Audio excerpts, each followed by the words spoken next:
Let us now dive into a concept which sits at the heart of how organizations work, the idea of organizational culture. Organizational culture is more than just a buzzword. It is that invisible force which shapes how people behave at work, how they make decisions, how they treat each other, and even how they dress or decorate their desks. Simply put, it is the shared set of values, beliefs, assumptions, and practices that guide how things are done in a company.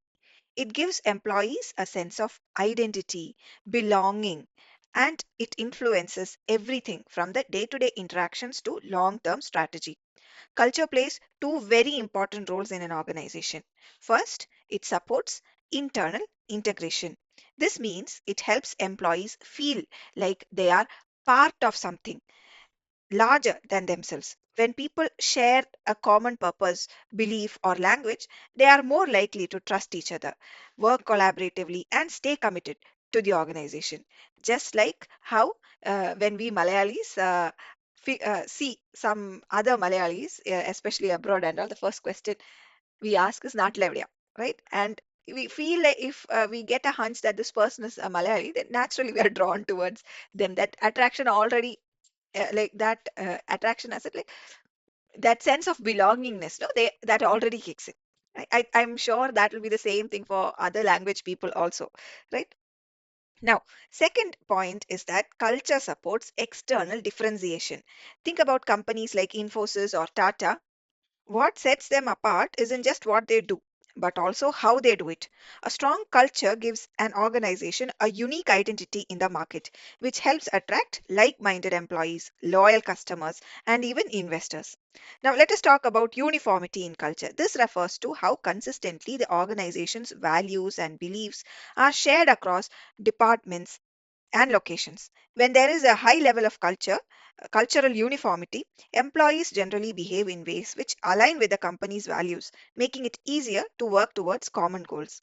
Achieving this uniformity is not automatic though. It requires some effort. Conscious effort. Organizations use several methods to transmit and reinforce their culture, like leadership role modeling, onboarding, rewards, stories, rituals, languages. Now, what does these things mean? Let us look. What does it mean when we say leadership role modeling? We all know that leaders lead by example. When top management walks the talk, then others also tends to follow, right? Their their behavior sets the tone for the rest of the organization. What about training and onboarding? When new employees are introduced into the company's cultural expectations from day one, onboarding sessions, mentorships, and training will help them absorb and align with those cultural norms. Companies often tie rewards and recognition also to cultural values. For instance, an employee who demonstrates integrity or innovation might be celebrated, reinforcing what the organization truly cares about. So, that is performance and rewards. Open communication is also important. Encouraging feedback and honest dialogues allow culture to evolve while maintaining alignment. It helps employees feel heard and involved. Similarly, cultural assimilation programs, which is especially relevant during mergers and acquisitions. These programs help unify diverse cultures and also create a shared identity. Now, you might be thinking what uniformity is, right? You might be thinking uniformity means everyone is going to think in the same way. No, that is not the case. Uniformity in culture is not about forcing everyone to think alike. Okay, it is about making sure that everyone is on the same page when it comes to the big picture. And that is what really matters. Everyone need not think alike, but they should all be on the same page. എല്ലാവർക്കും മനസ്സിലാവണം. Okay, everybody should understand what is required. Maybe they agree or maybe they disagree, doesn't matter, but they should all be on the same page. And this is something which really matters. Why? Because it, first of all, it drives employee engagement and satisfaction because people will feel more motivated when they understand and believe in the company's values. Second thing is, it ensures that there is a consistent customer experience also. When everyone, say from salesperson to the back office staff, if they all act in line with the same values, then customers will notice, and that is going to build trust and loyalty. Third, It improves adaptability and resilience. In a rapidly changing business environment, having a shared culture will help teams pivot quickly and also stay focused on the common goals. And finally, it helps attract as well as retain the right talent. When a company has a strong and clear culture, it naturally draws people who resonate with those values. Now, let us explore more ways that culture is transmitted. Can you think of the different ways that culture could be transmitted in an organization? One thing is through orientation programs, mentoring, as well as informal learning, which helps newcomers understand how things work in the organization. So, that I can say socialization. When you go into an organization first, they'll have an orientation program. Then, most probably, we'll be assigned a buddy or something of that sort, right? New hire orientations mostly have that. We get connected with at least one person from who's already there, who has already been part of the organization for a couple of years, who will be like our first point of contact at that time. And then later on, when we get assigned to our teams, we slowly start talking to them and we understand how the organization things are done in that organization, and slowly we become part of that culture. Similarly, stories and myths, right? Many organizations love telling stories about how the founder started with nothing or how a team overcame a huge challenge. These stories are not just inspiring, right? They are teaching tools which pass on values and beliefs. Similarly, rites and ceremonies, whether it is an annual awards night or team offsites or celebrating work anniversaries, these rituals also reinforce what the organizational values are. Languages and symbols. Organizations often develop their own lingo, their own acronyms, or even emojis in internal chats. These might seem very small or silly, but they do create a shared identity. Similarly, rewards and feedback systems. We said earlier also, by embedding cultural values into the key performance indicators or appraisal systems, companies can subtly nudge people to live those values in their day to day work, right? Now, here is something that is very interesting. Okay. Culture and organizational structure, right? Do you think they influence each other? Of course you do, right? We've been talking about it this whole course, right? Let's say a company has a culture that values innovation and flexibility. It probably won't have 10 layers of approval for every small decision. Instead, its structure might be more flatter with more freedom for teams to experiment. On the flip side, say if an organization has a bureaucratic or control driven culture, then the structure might reflect that, right? It will have clear hierarchies, fixed roles, as well as formal communication channels. So essentially, design reflects the culture and culture influences design, right? Culture will influence design, and design in turn is influenced by the culture. So essentially, what we can say is that organization cultures are not static. They evolve. And how do they evolve or when do they evolve? Sometimes it happens naturally over time, but most cases, situational factors will push organizations to change their culture. Like some kind of a dramatic crisis arises, a major failure or a scandal, or even a global event like COVID-19. It can shake things up, shake up the existing norms, and force the organizations to adapt or adopt new values or priorities. Similarly, any kind of mergers or acquisitions, when they happen, you bring two different cultures together at that time, and that often creates friction. Organizations will have to figure out how they can integrate or adapt these cultures to avoid confusion and conflict.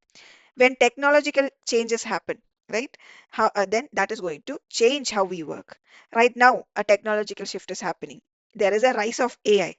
There was rise of remote work, but that is now all like that is almost at its maturity stage. Now what is happening? It is AI. And therefore, in order to adapt to it, companies are also shifting their cultural mindset to match it. Market pressures can happen, changing consumer preferences, or new competitors entering into the market. It can push a company to become more and more customer centric, agile, even innovative. When a new CEO or a new leadership team comes up, comes into the picture, then also it can spark a cultural shift, especially if they bring in any kind of new vision or work style. Like if you remember, there was a little bit of news while Ratan Tata was alive. Cyrus Mistry, he got ousted in a matter of hours, right? So if you look at what exactly might have happened or look at all the news that is surrounding it, you can understand that it was new leadership was coming through Cyrus Mistry. He was trying to steer Tata Sons into a little bit of a different direction, and things did not work out so well, and he was kicked out, right? So a new CEO or a leadership team can also spark cultural shift. Similarly, globalization in society, right? Expanding to new markets or responding to social changes like diversity or sustainability, it can reshape internal values, right? Now, I want you guys to look at two real world examples, okay? One is Body Shop. Body Shop has always been known for its strong cultural values, self esteem, environmental protection, ethical sourcing, anti animal testing, then human rights, and all that. Even after being acquired by bigger companies, it has stayed true to its core principles. And this shows how a strong culture can survive structural changes like mergers or leadership transitions. Now, I want you to consider another organization, Dr. Reddy's. Dr. Reddy's is a very famous Indian pharmaceutical company, and the leadership felt that the culture was slowing them down. Decisions were getting delayed, teams weren't agile enough. So, what they did is they launched a culture transformation initiative based on the slogan, Good Health Can't Wait. They introduced systems to make their teams more responsive and encouraged a stronger focus on patients. They also engaged people across levels, from factory workers to scientists, to build, buy in, and align everyone around a shared purpose. So, what happens when a merger or an acquisition happens? You can think of it like the Pacific and the Atlantic Oceans meeting. Can the waters collide? Or, in our case, can cultures collide? The answer is yes, cultures can and do often collide. And this collision happens especially when two organizations with different value systems, ways of working, or leadership styles come together. And this is most common during mergers and acquisitions. But it can also happen when companies expand globally or when different departments like R&D and sales try to collaborate. These cultural clashes can lead to confusion, resistance, poor communication, and even loss of key talent if we are not handling it properly. Imagine a fast-paced tech startup with a casual, flexible work culture that is being acquired by a traditional hierarchical corporation. Right? One values speed and informality, whereas the other emphasizes protocol and risk avoidance. Now, without proper alignment, employees may feel frustrated or disengaged. And to manage this, organizations often carry out a bicultural audit, which involves identifying cultural differences, assessing potential friction points, and choosing a strategy for alignment. Common strategies that we can do in order to avoid or in order to manage such cultural collisions include assimilation. Assimilation. Assimilation. Assimilation means one culture will adopt other's way of working. Second is integration. Integration means elements from both cultures will be combined to create a new shared identity. Similarly, another strategy could be deculturation. Deculturation. That means one culture will be forced to abandon its identity. But this usually never works. Okay. We can also go for separation or duality. Okay, both cultures will remain intact, but they will find ways to collaborate. So yes, cultures can collide, but with intentional planning, honest communication, and mutual respect, they can evolve into something stronger and more dynamic. To sum up, I can say that organization culture is something very powerful.